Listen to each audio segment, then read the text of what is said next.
Good morning Game Devs. Buenos días Game Dev. Bien, el tema de hoy no es preciso. Bueno, de por sí los temas nunca son de programación en Buenos días Game Dev, porque no son tan especializados. Maldita sea, no apagué la alarma Ícaro.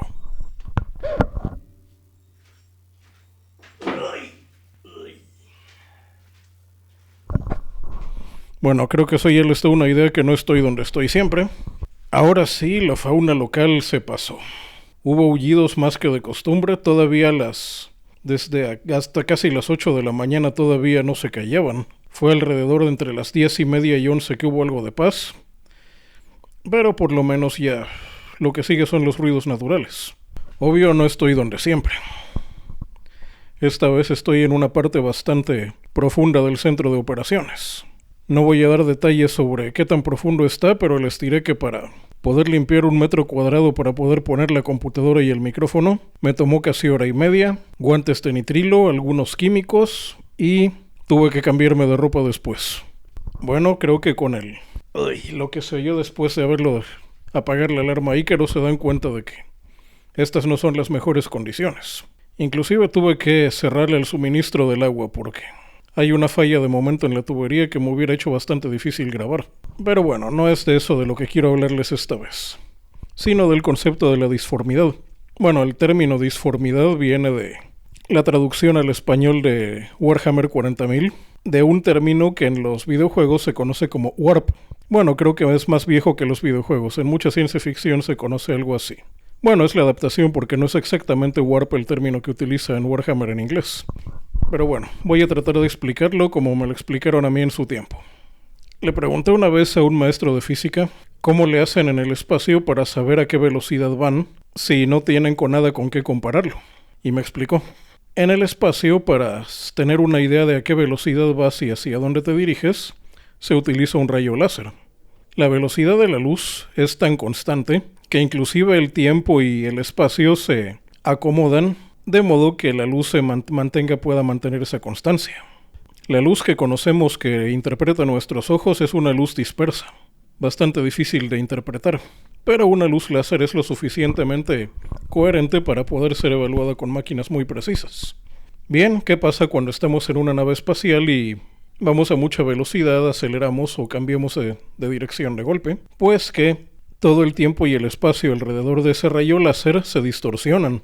Nosotros, con nuestra percepción de la realidad limitada, nos da la impresión de que el rayo se tuerce, pero en realidad el rayo no se tuerce, el rayo siempre está fijo, sino que es el espacio y el tiempo alrededor de ese rayo el que se distorsiona. Claro, esa distorsión es muy pero muy pequeña, se necesitan instrumentos muy avanzados para medirla.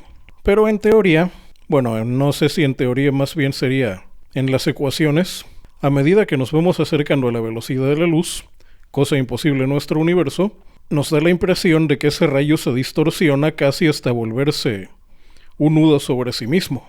Y ese concepto es el que se utiliza en la ciencia ficción para manejar los múltiplos de la velocidad de la luz, inclusive. Bueno, haciendo un símil de lo que pasa con la velocidad del sonido, que es posible viajar varias veces la velocidad del sonido, pero se oye un estruendo horroroso cuando todas las ondas de choque coinciden. En la ciencia ficción nos dicen que es posible viajar varias veces a la velocidad de la luz. Bueno, cosa que de momento con la teoría conocida y en nuestro universo es imposible. Pero tal vez es que nosotros no tenemos una percepción correcta de lo que es el universo. Y bien, de ahí viene el concepto de warp, de distorsión de la realidad, que nos permite viajar de un punto a otro de manera casi instantánea. Y en el universo de Warhammer 40.000, sí tengo que hacer una pequeña revelación, aunque respeto y disfruto mucho de los productos de Star Trek y Star Wars. No me defino como Tricky ni Warsy, sino como un fan de Warhammer 40.000 en cuanto a la ciencia ficción. Claro, también tengo mucho de Cyberpunk, pero ese Cyberpunk es algo ya tan realista que no se considera ciencia ficción. De hecho, si agarran cualquier libro de Cyberpunk escrito hace 30 o 40 años, parece más un libro de crítica social ambientado a cualquier barrio bajo actual, más que una historia de ciencia ficción. Pero bueno, en Warhammer 40.000 hay bastante Cyberpunk. Y si no, que alguien investigue cómo se controlan las famosas servoarmaduras.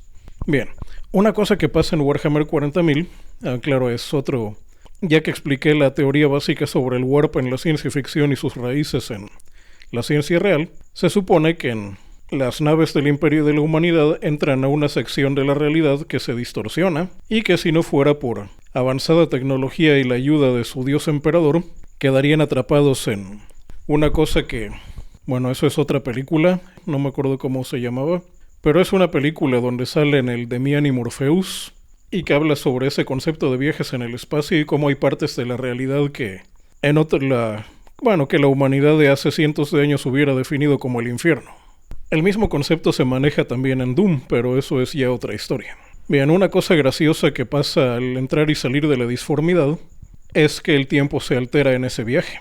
Entonces, si en un planeta muy lejano hay una llamada de auxilio, para cuando las fuerzas dejémoslo en las fuerzas de la Tierra para no entrar en lore de Warhammer, para cuando las fuerzas de la Tierra llegan a ese lugar, a veces ya pasaron años o siglos, y en otras ocasiones, inclusive aparecen de la nada mucho tiempo antes de que los llamen. Tal vez el ver cómo llegan las fuerzas a decir que vienen a ayudar para una catástrofe cuando esta catástrofe todavía no sucede, es algo que, más que tranquilizante, resulta aterrador y nos hace cuestionarnos sobre qué tanto control tenemos sobre nuestras acciones. Bien, en este podcast también tenemos los efectos de la disformidad. Aunque supuestamente todos los episodios se graban temprano para ser publicados al día siguiente, a veces esto se distorsiona y pueden pasar 2 o 3 días sin episodios y en un día salir varios episodios a la vez, o por lo menos ser programados para salir.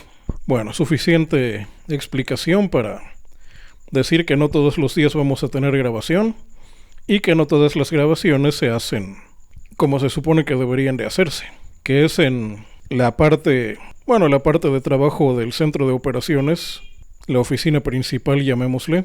Pero en casos como este no puede ser así, pues este es el lugar más silencioso para poder grabar. Sí, a pesar de todo el ruido que se oye y que no pueda tapar el procesamiento de audio, de momento este es el lugar más silencioso de todo el centro. Bien, ya que estábamos hablando de warp y disformidad, hay otro concepto muy interesante sobre el tiempo y el espacio, y que también se aplica a los videojuegos. Quien recuerda un audio muy viejo de modo protegido, cuento cómo un físico me dijo una vez que explicara el concepto de tiempo y no pude contestar. Una definición muy interesante que vi hace poco es el tiempo como medida de la entropía. Bueno, entropía es una de esas palabritas que se utilizan mucho en el folclore popular y que se utilizan como la justificación para la propia irresponsabilidad. Pero realmente entropía es aquello que hace que las cosas tiendan al caos. Por ejemplo, si tenemos nuestra habitación ordenada, poco a poco se va desordenando conforme la vamos usando. Y otro concepto del que se habla muy poco en la cultura popular es el de entalpía, que es la fuerza que necesitamos para restaurar las cosas a su estado original. Entonces muchos sistemas tienen un equilibrio entre entropía y entalpía que permite que haya un ciclo donde todo termina donde empieza, y es lo que nos parece que es lo que hemos decidido como tiempo. Y también se puede medir el tiempo, en el caso de una habitación desordenada, por cuánto desorden hay en la habitación. Si de alguna manera pudiéramos mantener la habitación sellada y ni siquiera los procesos naturales de putrefacción y degradación de los materiales pudieran hacer efecto, nos parecería que el tiempo se detuvo, aunque el tiempo siguiera circulando. Pues bien, para que esta grabación tenga valor como conceptos de programación de videojuegos, en los juegos el paso del tiempo es similar. Si bien ya habíamos oído hablar del game loop, y que eso es lo que nos permite la interacción, porque si no hubiera, de hecho es una cosa que mucha gente olvida, si el tiempo no caminara, no pasaría nada y nadie se podría mover. Pero con los videojuegos el tiempo transcurre de otra manera. Transcurre dependiendo de las acciones que suceden o dejan de suceder. Si nos mantenemos en un game loop, el juego durará para siempre. No habrá condición de victoria ni de derrota hasta que apaguemos la máquina. Para tener una conciencia del tiempo dentro de un videojuego necesitamos poner un contador. Por ejemplo, que se tenga que llegar de un punto a un punto B antes de que el tiempo termine. Pero en realidad no está pasando el tiempo. Simplemente tenemos el estado donde el contador no ha llegado a 0, que es cuando podemos jugar, y cuando el contador llega a 0 y nos aparece el mensaje de Time's Up o Game Over, dependiendo de lo que programemos. Entonces, esos cambios de estado de la máquina son lo que maneja el tiempo en los videojuegos. Hay una película, bueno, no voy a hablar de... Bueno, está la película de All You Need Is Skill, pero realmente eso es una película muy de nicho y creo que nadie... que también toma ese concepto, pero no es tan fácil de entender para lo que estoy hablando. Una película muy buena que habla sobre el concepto del game loop y cómo pasa el tiempo en los videojuegos, y que no tiene nada que ver con los videojuegos, en apariencia, es Groundhog Day, el Día de la Marmota, llamada hechizo de tiempo en algunos lugares de Latinoamérica y habla hispana. Groundhog Day podría considerarse... no conozco el término. El término visual novel es demasiado reciente, pero ya desde antes había videojuegos que se jugaban igual y no se llamaban así. Bueno, pero esto se aplica a todos los videojuegos. Para quien no ha visto la película y no era spoilers, trata de que el protagonista revive una y otra vez el mismo día, y hasta que no cumpla con algo que realmente no sabe qué es al principio de la película, va a seguir reviviendo el mismo día de manera eterna. Lo mismo pasa con los videojuegos. Inclusive si durante ese día moría, al día siguiente amanecía despierto en su cama, concepto que también existe en Minecraft, que en el momento de morir simplemente vuelves a aparecer en tu cama, o en el último lugar donde hayas dormido. Claro, quitando el factor de que tienes que regresar a donde moriste para rescatar las cosas de tu propio cuerpo que ves muerto, que ves ante ti antes de que otro jugador se las lleve. Un concepto que también se piratearon en All You Need Is Skill, y que viene del Día de la Marmota, es como al tener la oportunidad de vivir una y otra vez el mismo día, también tenemos la oportunidad de probar diferentes cosas y llevarnos nuestras enseñanzas con nosotros. Sería muy interesante ver qué le pasa a un cerebro humano cuando tiene la oportunidad de aprender tanto. Se dice que la capacidad del cerebro humano tiene un límite para aprender, pero al parecer nadie ha vivido lo suficiente para poder llegar a ese límite. Lo que sí es cierto es que conforme va pasando el tiempo, vamos reteniendo menos información. Tanto así que alguien puede recordar lo que hizo hace 50 años cuando era niño y no lo que hizo el día anterior. Entonces, viendo qué es lo que define el paso del tiempo en el Día de la Marmota, era ir cumpliendo ciertos objetivos. A medida que se van cumpliendo esos objetivos, se van marcando condiciones de victoria que nos permiten avanzar a través de el término es grafo, pero vamos a poner una serie de pasos hasta que al final llegamos a la condición de victoria que nos permite salir de ese ciclo sin fin y mandarnos a la pantalla del fin del juego, que en realidad no es muy diferente a la pantalla de Game Over.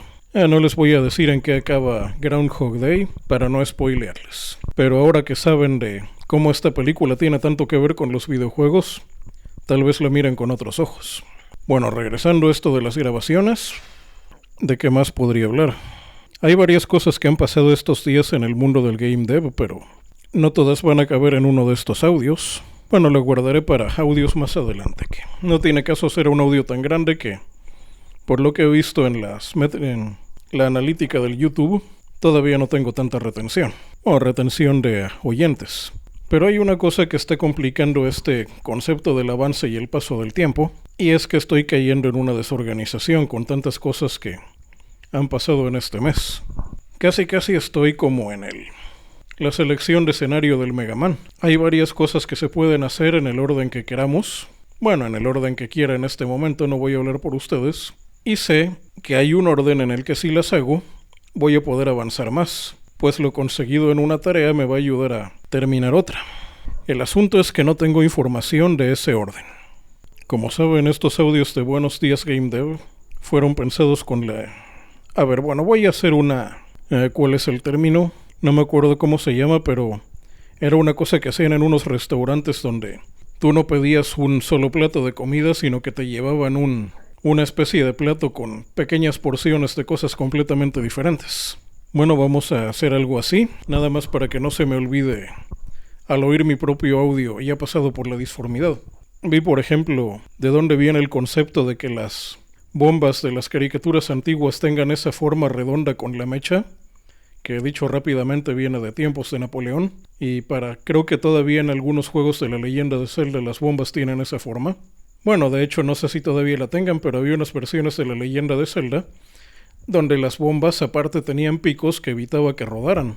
Creo que hay por ahí un meme de cómo Link inventó el salto cohete antes del primer Quake, que era precisamente poniendo una bomba en el piso y luego parándose sobre el escudo a la hora de... Bueno, tienen que ver ese link, tal vez lo suba en la cuenta de Twitter de modo protegido, que como saben es modo protegido todo pegado y con ceros en lugar de OS. Otra cosa que también se vio fue un berrinche de un pseudo activista. Las X, como saben, trato de hablar en lenguaje inclusivo para esto. Demonios. ¿Qué demonios? Una encuesta telefónica automatizada que misteriosamente se cortó cuando creo que a la máquina no le gustó lo que le contesté. Sí hay rumores de que están haciendo encuestas automatizadas que misteriosamente crachean cuando los resultados no favorecen a quien las pagó. Bueno, ¿de qué estaba hablando? Sí, de aquel ente disforme, ese sí parece un ente salido de la disformidad, que se quejaba de que no tenía suficientes simps en esto del desarrollo de videojuegos. Tal vez la parte más memorable es cuando hace referencia a la comunidad de Warhammer y de Warhammer 40.000 Online y cómo se reían de este ser. Bueno, tengo que guardar eso para su propia grabación. Grabación de la que también habla de los activistas locos que quieren parasitar el desarrollo de videojuegos porque creen que aquí hay mucho dinero, cosa que no es cierta y que esta grabación está aquí para demostrarlo. Bueno, claro, yo soy un autoproclamado programador de videojuegos. Para nada soy alguien que desarrolla profesionalmente a cambio de dinero y sus créditos están en más de 100 juegos porque le hace maquila a un montón de empresas diferentes. Ay, que aparte se queja del crunch time. No soy nada de eso. Soy un vago que simplemente un día dijo voy a hacer juegos y aquí me tienen, probando con diferentes productos, no todos jugables. También sería bueno hablar un poco de cómo a nuestro crítico de animación y medios digitales favorito le cerraron la cuenta una vez más. Lo que me lleva también a... Bueno, qué demonios. Ya para cerrar este audio y no perdernos tanto con la disformidad, vamos a explicar un detalle de el concepto del teletransporte en los videojuegos. El teletransporte es más común de lo que la gente cree. Bueno, es más común en los videojuegos. Técnicamente en un videojuego de acción en tiempo real, el movimiento no existe, sino que las cosas dejan de existir en un lugar para existir en otro. Pero si este cambio es lo suficientemente rápido y el viaje no es demasiado largo, nos da la impresión de movimiento.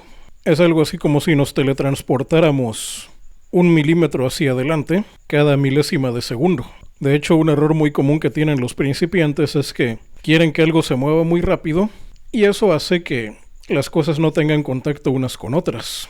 Por ejemplo, si se dispara una bala contra un blanco y el delta de movimiento, o sea, el avance que se cambia en cada ciclo del game loop es demasiado grande, puede hacer que la bala se teletransporte de estar adelante del blanco a estar detrás del blanco y que nunca lo toque.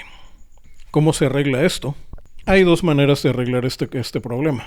La más fácil es no hacer teletransportaciones, o mejor dicho, que las cosas no se muevan por cada ciclo de reloj más de lo que miden. Por ejemplo, si un objeto de 1 metro se mueve más de 1 metro en cada iteración del tiempo, sería posible que hubiera un espacio en medio de donde apareciera donde no existiría. Y el jugador creería que el juego tiene una falla y no se detecta el contacto. Otra es manejarlo por tiempos. Aunque visualmente vemos que la imagen está en un lugar, en realidad su caja de contactos o donde se registre la detección de colisiones, en realidad está en otra parte, que puede ser un poco más antes o más después. De hecho, eso explica por qué, dato inútil, voy a hacer un comentario. En los videojuegos antiguos, de tiempo 16 bits para atrás, por muy rápida que fuera la acción, por ejemplo, vamos a pensar en un juego de naves, un shoot 'em up, un Danmaku o Bullet Hell en casos muy muy extremos. En los juegos antiguos, los objetivos y las balas eran casi del mismo tamaño, todo era muy grande. Pero ya con los juegos más avanzados, las balas eran pequeñas y los objetivos muy grandes. Y eso de alguna manera permitió que fuera más fácil esquivar. En cierta forma, un juego moderno es mucho más fácil de jugar que uno antiguo, por esto mismo.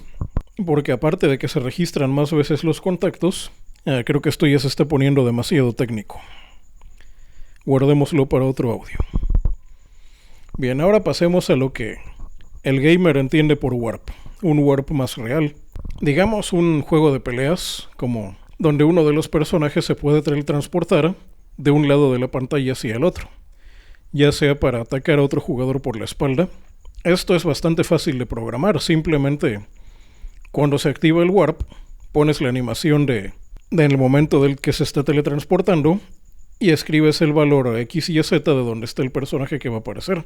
El único detalle aquí es recordar que hay un estado en que el jugador está teletransportándose y no puede ser golpeado en ese momento. O bueno, eso depende del argumento que tú quieras.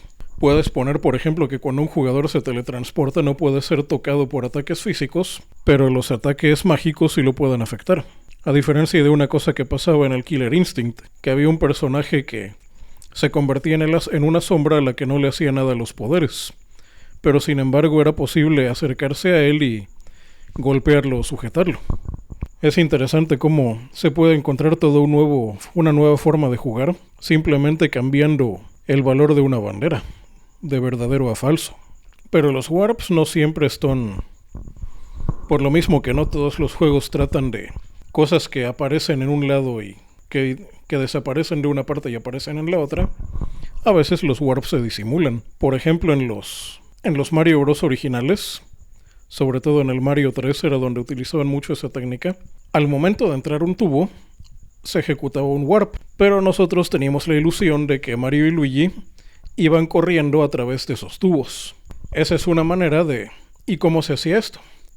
Simplemente moviendo la cámara a través del camino del tubo para darnos la impresión de que los personajes corrían por esos tubos. De hecho, una cosa que siempre me pregunté en el Mario Bros. Era... De algunos tubos salen plantas carnívoras que escupen fuego, y sin embargo Mario y Luigi pueden meterse al tubo cuando la planta está ahí dentro, y en ningún momento se sabe que haya contacto entre ambos. Otro buen ejemplo de disimular un warp son con los elevadores. Este es un poco más fácil que el tubo del Mario Bros., pero en esencia es lo mismo. Pones la animación del personaje entrando por una puerta y mueves la cámara en la dirección que... en el caso de un elevador, para arriba o para abajo, y materializas al personaje en ese lugar. Ya en el caso de que sea salir de un lugar a otro, por ejemplo, escapar de una fortaleza y aparecer en pleno desierto, tendrías que cargar por completo el nivel o hacer algún tipo de transición. Sí, ya sé que en esta época se podría hacer perfectamente el término técnico en el cine sería un travel de un punto a otro atravesando paredes, pero no siempre es lo que el gamer busca. Bien, ya hablé demasiado por un audio normal y vamos a aprovechar los efectos de la disformidad para sacar ventaja. Espero que el ambiente que se va a poner aquí en esta parte del centro de operaciones no fastidie la computadora. Hay muchas cosas que se mueven y no deberían de moverse. Bien, ALV 2.sub. Fin de este audio.